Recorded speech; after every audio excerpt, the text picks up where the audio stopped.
Welcome back to another episode of The Inside. Very excited today to have Kevin Senator with Bayshore Networks join me. Kevin, how you doing? Great. Pleasure to be here. Wonderful. Thank you for doing it. So I had some recent news that we saw with Bayshore Networks and GE. So wanted to have you come on and tell us a little bit about what you all are doing, and then also just get into understand the company a little bit more and your background. So Sure. why don't we start there? Okay. Well, Bayshore is an OT/ICS cybersecurity platform vendor. We were initially funded by Yokogawa and Samsung. And the idea of the funding of the company from about 6 years ago was it was difficult within every plant around the world to have people who could immediately respond to alerts. And so they looked at the OT space as a pyramid, with the top of the pyramid being able to buy IDS type of solutions. They're out on the market, staff the human capital to respond to those alerts. But many plants don't have that 24/7.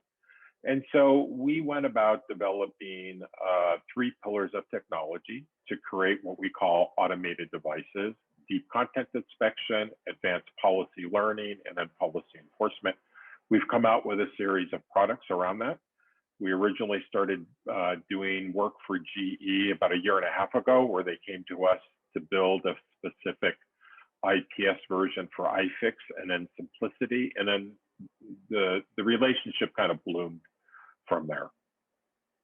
I got you. Okay, so good. So from a cybersecurity side, so on the access control end, it's been in security, it's been a mega trend, if you would, on as the products become more digital on that end. Do you mind real quick, because you mentioned OT and some other acronyms? Do you mind just giving a definition when you say OT and IDS and that? Can you, for those that are maybe not familiar with it, what exactly that is? So operational technology, we provide products that provide cybersecurity if you have a process control environment or a discrete manufacturing environment. And we provide three separate products: secure remote access, cabinet level protection, basically a smart IPS, and then unidirectional gateway protection at the perimeter. So those are the three product families that we have today. And who's usually purchasing these? Is it like who's the main end customer typically? Well, I mean, it ranges. We just won a worldwide contract today with a baby food manufacturer for our data diode product. We will probably win several water districts today, not only for our cabinet level protection product, but also for the unidirectional product, and we can talk about that. We have a couple of, we probably have the world's largest paper goods manufacturer who's a customer for our secure remote access product. So it really varies. We had stayed out of the energy. When I talk about the electrical energy, not oil and gas, we're in the oil and gas market, and that's one of the reasons we did a deal with General Electric and the healthcare industry. But we have automobile manufacturers,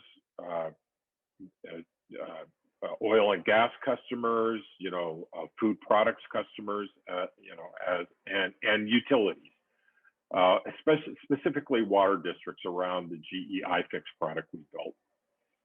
And I don't know if that's connected at all. The use case recently, there's a lot of news coming out of Florida around the water plants. Is that connected? Yeah, it certainly is. I mean, that use case was, well, there are a couple of things about that use case, right? One is, never have an access control program that's unmanaged laying around on your network, right? That someone can come out and grab, and that just is, good network hygiene.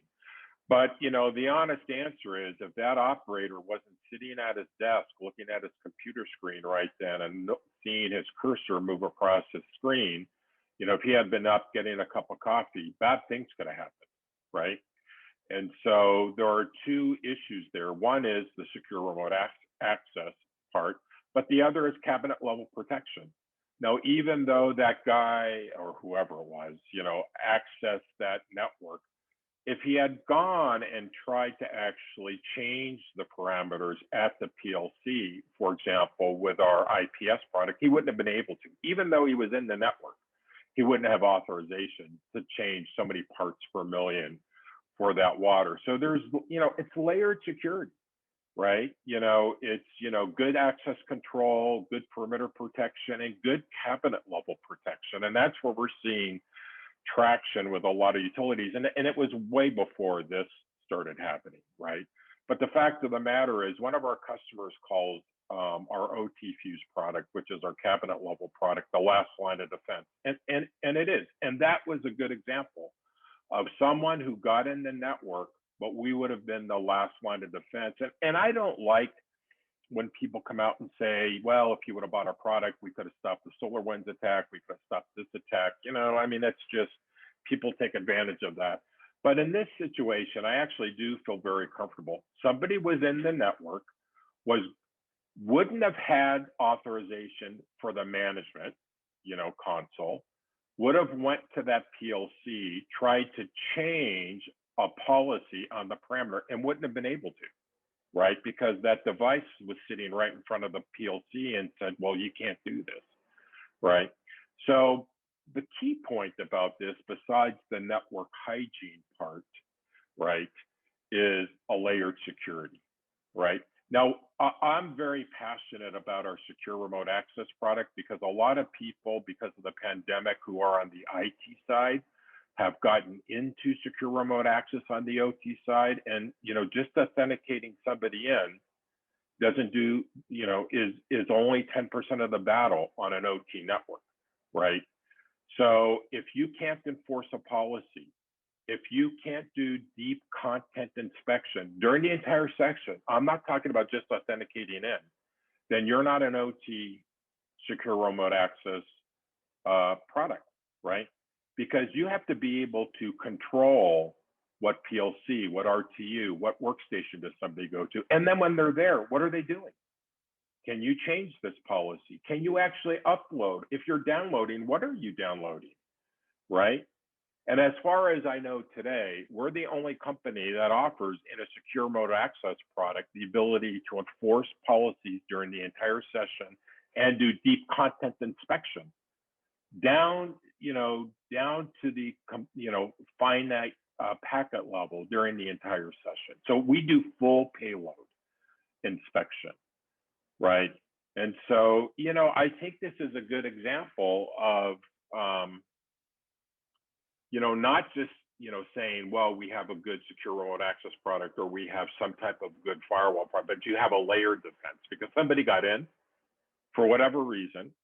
And, it was luck. Let's just be honest. It was luck that that person wasn't getting coffee, going to the restroom, doing whatever it was, but they actually noticed the cursor moving across the screen. That's sort of frightening when you think about it. Yeah, it's kind of scary that it would get to that point too. So I guess in the, if you look at the access control side from a physical access control point, does your product go through a dealer network, or how do you usually bring your product to market? Is like a With systems channel. integrator? Yeah, channel, system integrators, resellers, VATs, whatever you want to call them. But we're totally a channel focused company. Yeah, and what's the typical type of channel? Are you seeing seeing people within like the physical security side starting to show interest in that, or is it primarily cybersecurity experts? Like Well, where is it? I'll tell you, we signed up. We will sign a contract here with the largest fire control systems vendor in the Middle East and Africa, right? And so they're getting into broadening into access control as part of their stuff. I think we'll see that here in the US, right? We tend to deal with people today who are your traditional operational technology system integrators, and they bring security to their customers. Most of the customers, even the mid-sized customers, just don't have the expertise. They really rely, in my experiences, in the operational technology, the manufacturing, especially with the small water districts, small utilities. They rely on their partner to tell them to vet the products.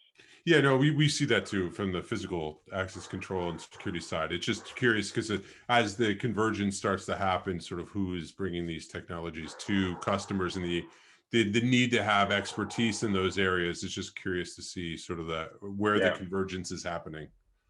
Yeah, so we are totally 100% focused on the channel. We learned early that the partner just looks to the channel, or excuse me, the end customer just looks to the partner to validate. And so it's better just to recruit the channel partner and have them make the initial effort. Now we have customers. We do advertising, emails and LinkedIn, and so we'll get water districts calling in here, and we usually the first thing we ask is who's the channel partner you're working with, and we go Yeah, through that path. yeah, it's following the same patterns of sort of the people find doing Yeah, discovery online, especially when now where yeah, there's like a lot of people not out talking to people. So that yeah. makes a lot of sense. I guess down the road, sort of, do you see your systems moving into because a lot of the same controls that you have in the logical access control, if you would, side are they relate a lot to the physical. So I Yeah. mean, how do you see that coming together? Well, I mean, I definitely see uh, people applying, for example, the IPS product to physical access control networks and solutions. So they're not penetrated, right?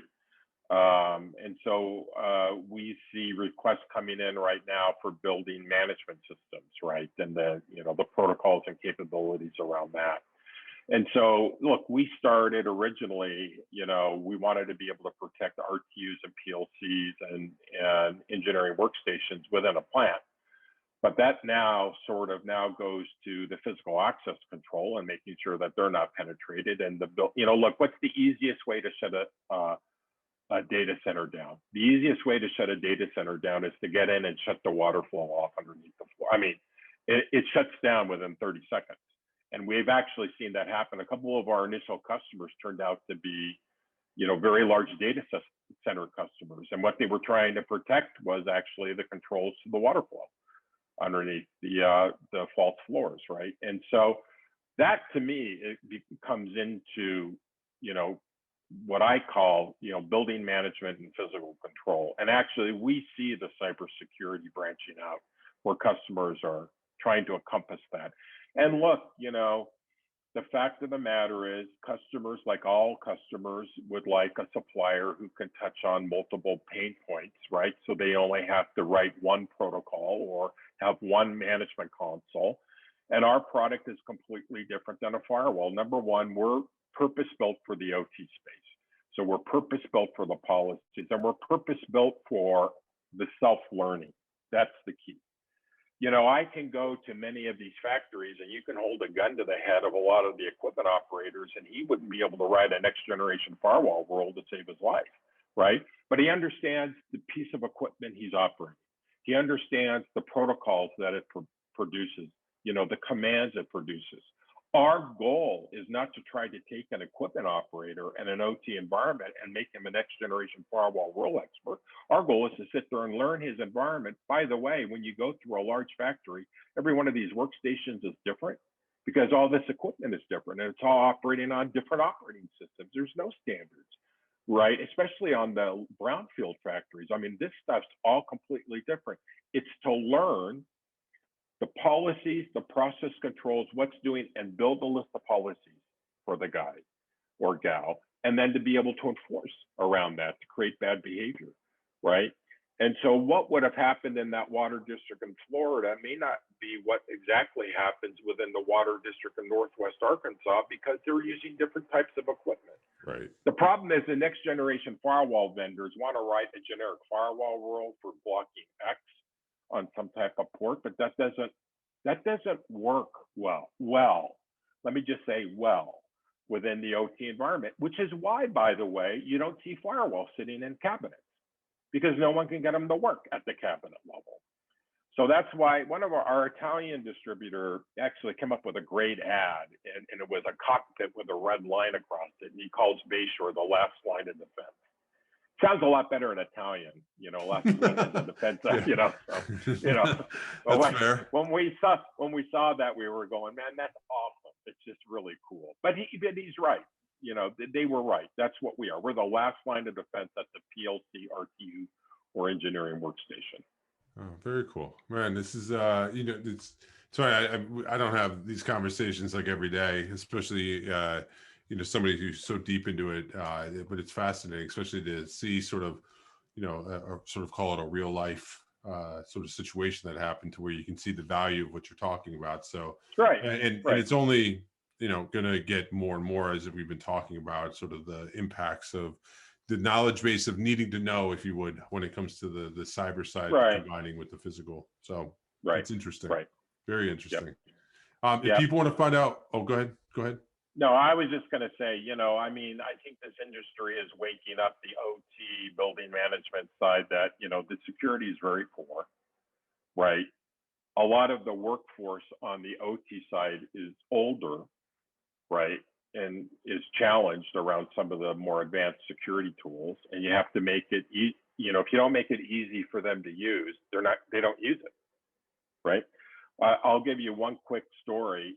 We did a retrofit in a water district where we put our OT Fuse product in, and there was a firewall at the gateway and stuff. And we simply asked the director there, well, what are you doing with that? He goes, I don't know. He goes, a VAR put this in 4 or 5 years ago. None of us know how to write a firewall rule. We don't know what it's doing. That's why you're here. That, this reminds me of back in 1999 when you saw in 2000 cyber attacks really starting to exponentially grow against enterprise networks. And I worked for a managed security service provider then. And you could sit in our SOC and you could see you weren't going to be able to hire analysts fast enough, right? I mean, it wasn't economical from what was happening. And what came along was tipping point. And tipping point was completely different than these Snort IDSs. It would actually stop an attack. And of course, the FUD that was given against tipping point back in 2001 and 2002, this will knock your enterprise network down. You can't really block. You don't want to do that. What CISOs found out very quickly is they can tune all the noise out. There were certain things they could go, yeah, we just want to block that, and it allowed their analysts to drop the noise and only look at what they really, what they thought was real. If it wasn't for that, the industry would have been in, in a deep problem, right? 5 years later, on the enterprise side, you couldn't give an IDS away. Now, that didn't mean that everybody was putting their new IPS in blocking mode, but they knew they could turn it on if they had to under an intensive attack. I think you're going to see that on the OT ICS side. You've seen a lot of asset management companies because CISO started becoming responsible for OT networks 3 years ago. And the first thing they said is, well, what do I have? So you've seen this big boom in what I call IDS solutions, these asset management companies that provide alerts. But a lot of these smaller entities, they can't field the alerts. They don't have people to field the alerts. You're going to have an automated IPS on the industrial side and the OT side. So we feel we're at the forefront of that curve. We've taken that technology and built a cabinet level product and a very price effective data diode product, which is 1/3 the cost of the current data diodes that are on the market. Far more flexible, far faster, far cheaper using our software stack. And so, it's early days. It's kind of like 1999 again, right? Instead of on the enterprise side, it's the OT side. I do think you'll see the same paradigm from the enterprise side in that layered defense, access control, perimeter defense, cabinet level defense, better hygiene than what you saw in Florida, malware protection. This stuff is going to come. It won't be all the same vendors. Some of the vendors will be the same, but many of them will be, OT-centric vendors who can do the same sort of stuff. But, you can sort of see it starting to happen. The first wave was the last 3 years of this sort of phenomenon around the asset management vendors. But that, I think, is sort of dying down. The OT space is a pyramid. The top 10% of the customers can afford to spend several $1 million for software and have the human capital to run that. The bottom part of this pyramid, the last 70%, and we're talking some pretty good sized commercial companies, they don't have 24/7 staff around the world on the OT side. So you've got to be able to automate the response. You've got to be able to provide this type of secure access that we do with deep content inspection and policy enforcement, because there aren't people on staff 24 hours a day to be able to remediate what's going on, right? So that's our story. We're sticking to it. We think ultimately it will be successful. I Right? appreciate that. No, it's fascinating. I mean, it's just super interesting because it's again, I think it's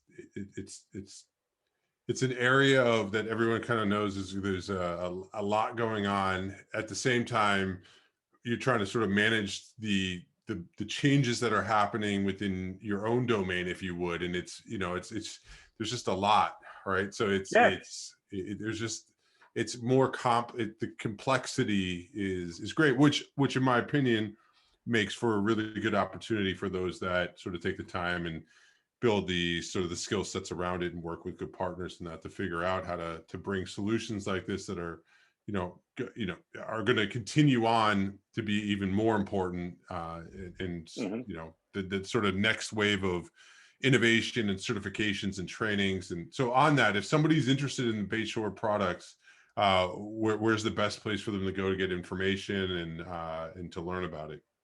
Yep, simply www.bayshorenetworks.com. Brand new Way to keep it website, simple. very simple. And then there's, like every other website, there's a contact us form. You can, we're happy to give tech briefings. We've done 90 tech briefings in the last 2 months to people. And so get on the phone in 40 minutes, we can go through the product line, talk about your problems and use cases, and we go from there. Wonderful. Well, Kevin, thank you very much for taking the time to do this. It's very interesting. I'm sure people that will be watching this will be intrigued with the product. They may even be working with it now, but from the sort of physical security access control side, cyber is going to continue to be not just a mega trend, it's a micro trend. It's actually just a fundamental at this point. So It is, right. getting up to speed on it and having resources and partners is the best way to go. So thank you for taking the time, and I appreciate you letting us know about it. Fabulous. Thanks for your time today. Thank you.